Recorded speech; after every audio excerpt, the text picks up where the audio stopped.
বিসমিল্লাহির রহমানির রহিম। Welcome to my another video. আজকে আমি আপনাদের সাথে লতি দিয়ে ছোট মাছের একটা রেসিপি শেয়ার করব।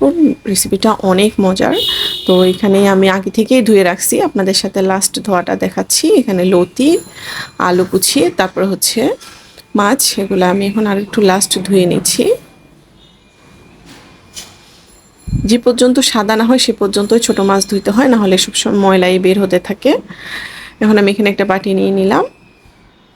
এখানে আমি এখন একে একে সবগুলা লতি, তারপর হচ্ছে ছোট মাছ আর আলু দিয়ে যে রেসিপিটা বানাবো সেটা সবগুলো এখন এখানে একে একে নিয়ে নিচ্ছি।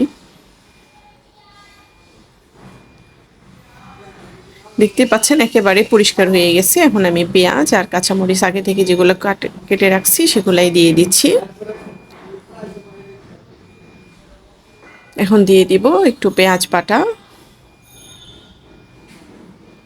এটা চাইলে আপনারা স্কিপ করতে পারেন, আমার ভালো লাগে তাই আমি দিচ্ছি। ছোট মাছের সাথে যত বেশি পেঁয়াজ দিবেন তত বেশি ভালো লাগবে। 1 টেবিল চামচ রসুন বাটা, 1 টেবিল চামচ মরিচের গুঁড়ো, যেহেতু আমি কাঁচা মরিচ দিচ্ছি সেই জন্য আমি কম দিচ্ছি। 1 টেবিল চামচ মরিচ গুঁড়ো, কারণ অতিরিক্ত ঝাল হলে আবার সবাই খাইতে পারবে না। এখন এগুলোকে আমি হাতে মাখবো ভালো করে, যাতে সবগুলোর মধ্যে মশলাটা মেখে যায়। তাহলে কী হবে, আপনার অন্যরকম সাদা থাকবে না কিছু, আপনি যদি একেবারে মেখে দেন। না হলে অনেক সময় দেখা যায় অনেকে ছোট মাছ রান্না করলে কেমন জানি সাদা সাদা লাগে, একটু হলুদ কালার না হলে ভালো লাগে না। করে দিয়ে দিচ্ছি পরিমাণ মতো লবণ। লবণটা একটু কমে দেওয়ার চেষ্টা করবেন, যদি না হয় পরবর্তীতে দিবেন, কিন্তু যদি এখনই বেশি দিয়ে দেন পরবর্তীতে কিন্তু আর কমানো যাবে না। দেখেন আমি উল্টে পাল্টে সবগুলাকে ভালো করে মেখে নিয়েছি।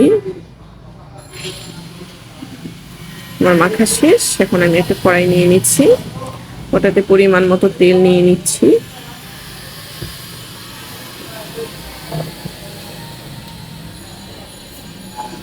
যেহেতু আমি মশলা আগে থেকে মেখে রেখে দিয়েছি, সেজন্য আমার আর এখানে তেমন কোনো কাজ নেই। আমি একে একে সবগুলা এখন তেলের মধ্যে দিয়ে দিব।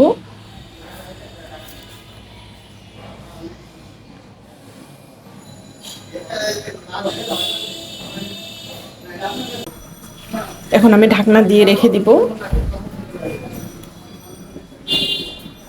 কিছুক্ষণ পরপরই নাড়াচাড়া করতে হবে। দেখেন এটা থেকে অনেক পানি বের হয়েছে, যার কারণে আমাদেরকে আর আলাদা করে পানি দেওয়ার প্রয়োজন নেই, যদি লাগে সেটা পরে দিব। এখন আমি নেড়ে ছেড়ে দিচ্ছি। যথেষ্ট পরিমাণ পানি বের হয়েছে। যারা পাতলা ঝোল খেতে চান তারা অবশ্যই পানি অ্যাড করবেন, আর যদি ভুনা মাখা মাখা খেতে চান তাহলে কিন্তু পানি অ্যাড করতে হবে না, কারণ এখান থেকে যে পানি বের হবে আর অল্প আছে দিয়ে রাখলে কিন্তু ওটা পুরোপুরি হয়ে যাবে। আমি আবার ঢাকনা দিয়ে রেখে দিলাম। দেখেন আমার মোটামুটি 80% হয়ে গেছে, এখনও কিন্তু পানি আছে, শুকাই নেই এগুলো, বাট সব কিছুই হাফ শুকাই মানে সিদ্ধ হয়ে গেছে। এখন আমি একটু নেড়ে চেড়ে দিব।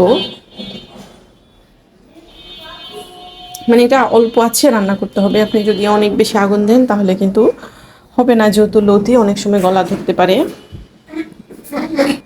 আমি এখন সামান্য লবণ দিয়ে দিলাম আর ঢাকনা দিয়ে দিলাম 1 মিনিটের জন্য।